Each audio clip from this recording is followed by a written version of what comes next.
Assalamualaikum warahmatullahi wabarakatuh. Halo Sobat Biorsif. Di video kali ini kita akan membahas materi pada KD 3.3, yaitu menganalisis keterkaitan antara struktur dan fungsi gen, kromosom, DNA dalam penerapan prinsip pewarisan sifat pada makhluk hidup, serta prinsip-prinsip pewarisan sifat dalam kehidupan. Tujuan pembelajarannya yaitu, setelah proses pembelajaran ini, diharapkan kita mampu menjelaskan struktur dan fungsi gen, kromosom, dan DNA. Materi genetik ini terdiri dari kromosom, DNA, dan RNA. Sebelum membahas lebih lanjut, yuk lihat dan amati fenomena yang berada di sekeliling kita.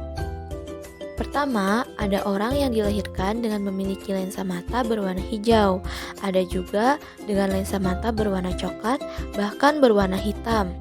Kemudian, ada orang yang dilahirkan dengan rambut berwarna pirang atau juga berwarna hitam. Selain itu, ada orang yang dilahirkan dengan hidung mancung dan ada juga yang pesek. Dan satu lagi nih, kalian bisa lihat gambar di sini. Ada orang-orang yang dilahirkan dengan warna kulit yang berbeda satu sama lainnya. Mengapa hal tersebut bisa terjadi dan apa penyebabnya? Penyebabnya adalah gen. Apa itu gen? Gen bisa kita artikan sebagai kode yang diwariskan dari satu generasi ke generasi berikutnya, atau dari induk ke keturunannya yang menjadi penentu sifat makhluk hidup yang akan menentukan rambut kita apakah lurus atau keriting, hitam atau pirang, yang akan menentukan warna kulit, bentuk hidung, warna lensa mata, bentuk mata, dan lain-lainnya. Kemudian, gen fungsinya untuk apa sih? Gen ini terdapat di dalam kromosom dan berfungsi mengatur metabolisme serta pembentukan protein setiap bagian tubuh makhluk hidup.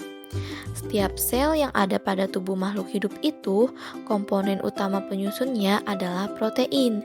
Sehingga ketika ada perbedaan gen, maka ada perbedaan protein yang dihasilkan. Dan hal itu akan mengakibatkan perbedaan sifat. Pertama, kita akan bahas tentang kromosom. Kromosom terdiri dari bagian-bagian penting. Pertama, ada sentromer yang merupakan bagian penyempitan kromosom dan bertanggung jawab terhadap pergerakan kromosom. Kemudian, pada bagian ujung kromosom disebut dengan telomer yang berfungsi mencegah pemendekan kromosom pada saat pembelahan sel. Selanjutnya, di dalam inti sel terdapat benang-benang kromatin, di mana benang kromatin ini akan memadat menjadi kromosom ketika sel akan membelah. Jika kita zoom, kromosom itu merupakan gumpalan dari benang yang sangat halus dan sangat panjang. Benang-benang inilah yang disebut sebagai kromatin. Dan jika kromosom ini kita zoom lagi, akan terlihat adanya kromatid yang merupakan gulungan dari benang lain yang lebih halus. Dan benang yang halus ini apabila kita zoom lagi, akan terlihat struktur berbentuk untaian ganda yang berpilin atau dikenal dengan double helix. Untaian ganda ini disebut DNA. DNA inilah yang nantinya akan membawa gen.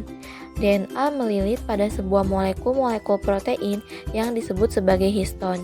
Jadi, kromosom itu apa?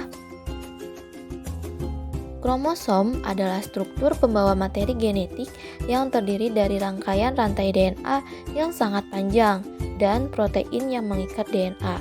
Kemudian, apa itu DNA? DNA atau kepanjangan dari deoksiribosanucleic acid merupakan molekul berbentuk double helix yang membawa kode genetik sifat-sifat makhluk hidup. Kode genetik itu yang nantinya disebut gen. Nah, manusia ini memiliki 46 atau 23 pasang kromosom. Kromosom dari nomor 1 sampai 23, setiap pasangannya itu identik sama, kecuali kromosom 23 pada laki-laki. Kromosom ini setengahnya diperoleh dari ayah dan setengahnya lagi berasal dari ibu. Nah, dari kromosom nomor 1 sampai 22 itu disebut sebagai autosom atau kromosom tubuh. Kenapa disebut kromosom tubuh? Karena kromosom inilah yang akan menentukan sifat tubuh seseorang, apakah memiliki hidung mancung atau pesek, mata bulat atau sipit, kulit putih atau hitam. Kemudian, kromosom nomor 23 disebut gonosom atau kromosom kelamin. Karena pasang kromosom nomor 23 inilah yang akan menentukan seseorang berjenis kelamin laki-laki atau perempuan. Nah, lalu apa perbedaan antara laki-laki dan perempuan? Laki-laki terdiri atas 44 atau 22 pasang autosom dan sepasang kromosom kelamin XY. Sementara perempuan terdiri dari 44 atau 22 pasang autosom dan sepasang kromosom kelamin XX. Jadi, perbedaan laki-laki dan perempuan itu terletak pada kromosom kelaminnya, di mana laki-laki itu XY sedangkan perempuan XX. Setiap individu, baik laki-laki dan perempuan, memiliki kromosom yang berpasang-pasangan. Ada 23 pasang total semuanya, dan kromosom yang berpasangan itu nanti bersifat diploid, artinya berpasangan. Seperti yang telah kalian tahu sebelumnya, bahwasannya laki-laki itu akan menghasilkan sel kelamin berupa sel sperma, dan setiap sel sperma akan membawa setengah dari kromosom laki-laki, karena laki-laki kromosomnya terdiri dari 46 kromosom yang terdiri dari 44 autosom dan 2 kromosom kelamin berupa XY. Maka, ketika sel sperma membawa setengahnya akan ada 2 jenis sel sperma yang membawa 22 autosom plus X dan ada yang membawa 22 autosom plus Y. Sementara sel telur yang dihasilkan wanita juga akan membawa setengah dari kromosom wanita, karena kromosom wanita itu 44 autosom plus XX, maka sel telur semuanya akan membawa 22 autosom plus X. Nah, ketika sel sperma yang membawa kromosom kelamin X membawahi sel telur, maka nanti akan dihasilkan anak dengan jenis kelamin wanita, karena kromosom kelaminnya nanti yang dihasilkan adalah XX. Sementara jika sel sperma yang membawa kromosom Y membuahi sel telur, maka nanti akan dihasilkan anak dengan jenis kelamin laki-laki karena kromosom anak yang dihasilkan berupa XY. Selanjutnya, kita akan membahas bentuk-bentuk dari kromosom. Pertama, bentuk metasentrik, di mana letak sentromer berada di tengah, lengan kromosom sama panjang.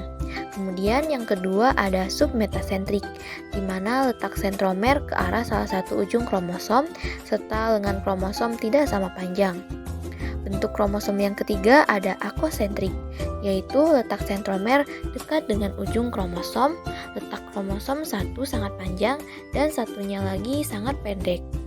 Bentuk kromosom yang keempat yaitu telosentrik, di mana sentromer terletak di ujung kromosom. Selanjutnya materi genetik, yaitu materi yang membawa gen. Kode genetik terdiri dari 2 jenis, yaitu ada yang namanya DNA dan RNA. Bagaimana strukturnya dan bagaimana perbedaannya? DNA atau deoksiribonukleat acid yang sudah kita bahas tadi terdiri dari untaian ganda yang berpilin atau double helix, yang masing-masingnya saling terikat satu sama lain. Jika kita amati secara detail, struktur DNA ini terdiri dari nukleotida-nukleotida yang saling berikatan dan jumlahnya sangat banyak. Nukleotida ini terdiri dari 3 bagian utama, yaitu gugus fosfat, gula pentosa atau gula deoksiribosa yang berbentuk segi 5, dan basa nitrogen yang juga terdiri dari 2 jenis, yaitu basa purin dan basa pirimidin. Basa purin itu terdiri dari basa nitrogen adenin dan guanin, sementara basa pirimidin terdiri dari timin dan sitosin. Basa-basa nitrogen tersebut akan selalu berpasangan, di mana adenin selalu berpasangan dengan timin, sementara guanin selalu berpasangan dengan sitosin. Yang pada gambar ini dilambangkan dengan A untuk adenin, G untuk guanin, T untuk timin, dan C untuk sitosin. Mereka berikatan dengan pasangan yang selalu sama. Adenin selalu berpasangan dengan timin, sedangkan guanin selalu berpasangan dengan sitosin. Urutan basa nitrogen ke bawah ini yang nanti akan menjadi kode genetik dan mengakibatkan terjadinya perbedaan sifat makhluk hidup. Kemudian, apa fungsi DNA? DNA berfungsi membawa informasi genetik dan mengembalikan sintesis protein. Selanjutnya kita bahas mengenai RNA atau ribonucleic acid.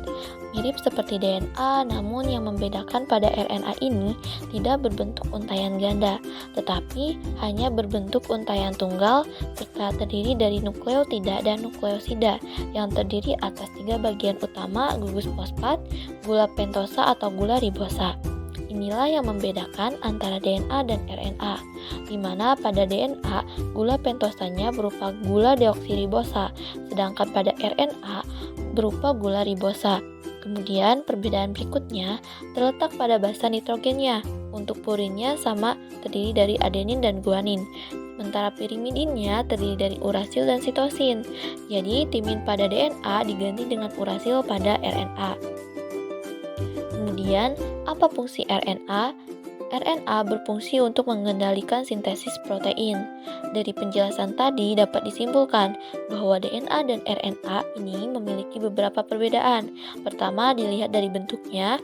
DNA berbentuk rantai panjang, ganda, dan double helix. Sementara RNA berupa rantai pendek, tunggal, dan tidak berpilin. Jenis perbedaan kedua dilihat dari gula pentosanya, di mana DNA berupa deoksiribosa, sedangkan RNA berupa gula ribosa. Perbedaan yang ketiga dilihat dari basa nitrogen, khususnya basa pirimidin, di mana pada DNA terdiri dari sitosin dan timin, sedangkan pada RNA terdiri dari urasil dan sitosin. Jenis perbedaan keempat dilihat dari jumlahnya. Untuk DNA berjumlah tetap, sementara RNA berubah. Dan perbedaan terakhir terletak pada fungsinya. DNA berfungsi membawa informasi genetik dan mengatur sintesis protein, sedangkan RNA mengatur sintesis protein. Nah, jadi itulah pembahasan mengenai menganalisis keterkaitan antara struktur dan fungsi gen, DNA, kromosom dalam proses penurunan sifat makhluk hidup, serta penerapan prinsip-prinsip pewarisan sifat dalam kehidupan. Bagaimana? Apakah kalian paham dengan materi yang telah disampaikan? Silakan apabila ada pertanyaan dapat menuliskannya di kolom komentar ya. Untuk mengetahui pemahaman kalian mengenai materi genetik ini, ada beberapa soal terkait materi tersebut yang bisa kalian jawab. Silakan download LKPD-nya di description box yang telah dicantumkan. Selamat mengerjakan. Terima kasih telah menonton video ini dari awal sampai akhir. Jangan lupa like, komen, dan subscribe agar channel YouTube ini bisa berkembang dan membuat video-video pembelajaran yang bermanfaat lainnya. Sampai ketemu pada video selanjutnya. Assalamualaikum warahmatullahi wabarakatuh.